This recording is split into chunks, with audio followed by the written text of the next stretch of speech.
Dear students, class 9th में हिंदी विषय में क्षितिज भाग 1 में हिंदी के श्रेष्ठ कवि राजेश जोशी द्वारा लिखित बच्चे काम पर जा रहे हैं नामक चैप्टर पढ़ रहे हैं। इस चैप्टर में मैंने आपको पढ़ाया था कि कवि कहता है कि सड़क पर पूरी तरह से कोहरा छाया हुआ है।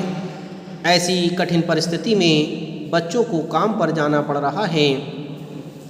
ऐसे भयानक समय में बच्चों को काम पर जाना पड़ रहा है। जिस समय उन्हें स्कूल जाना चाहिए था उस समय उन्हें काम पर जाना पड़ रहा है।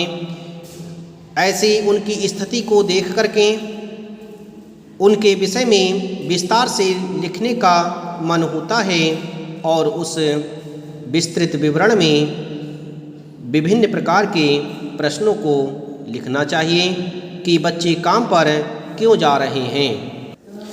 कवि कहता है कि सुबह सवेरे घने कोहरे से ढकी सड़कों पर बच्चों को काम पर जाते देखकर मन अत्यधिक दुखी हो रहा है।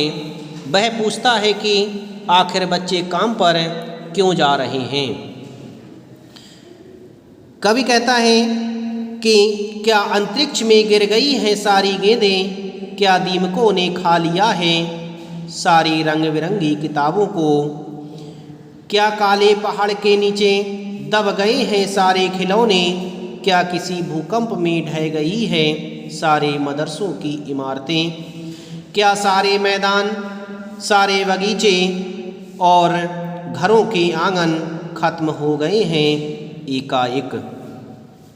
कवि कहता है कि क्या अंतरिक्ष में सभी गेंदें समाहित हो चुकी हैं, क्या सभी गेंदें अंतरिक्ष में चली गई हैं, क्या दीमकों ने खा लिया है सारी रंग बिरंगी किताबों को। बच्चों की किताबों के लिए क्या दीमकों ने खा लिया है जिसके कारण उन्हें काम पर जाना पड़ रहा है। जिन रंग बिरंगी किताबों को पढ़ कर के बच्चे अपने भविष्य को सुधारते हैं, क्या उन किताबों के लिए दीमकों ने चाट लिया है जिसके कारण उन्हें काम पर जाना पड़ रहा है। क्या काले पहाड़ के नीचे दब गए हैं सारे खिलौने, क्या किसी भूकंप में ढह गई है सारे मदरसों की इमारतें। क्या काले पहाड़ के नीचे, कवि कहता है कि क्या उनके खिलौने किसी पहाड़ के नीचे दब गए हैं, किसी पहाड़ के नीचे दब करके उनके खिलौने समाप्त हो गए हैं जिसके कारण उन्हें खेलने का अवसर प्राप्त नहीं हो पा रहा है और उन्हें काम पर जाना पड़ रहा है। क्या किसी भूकंप में ढह गई है मदरसों की इमारतें। मदरसा उन स्थानों को कहते हैं जहाँ पर बच्चे पढ़ कर के अपने भविष्यों को सुधारते हैं, जहाँ पर वह अपने भविष्य को सुधारते हैं। ऐसे इमारतों में बच्चे क्यों नहीं हैं। क्या सभी मदरसों की इमारतें भूकंप में ढह गई हैं। क्या सारे मैदान सारे बगीचे और घरों के आंगन खत्म हो गए हैं एकाएक। एकाएक का अर्थ होता है एक एक करके।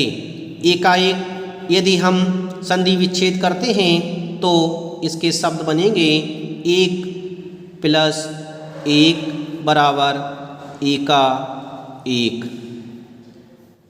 इसमें दीर्घ संधि है।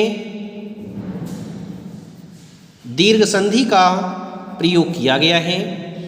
तो कवि कहता है कि क्या समस्त मैदान सभी बगीचे और घरों के आंगन सब एक एक करके समाप्त हो गए हैं जिसके कारण बच्चों को काम पर जाना पड़ रहा है।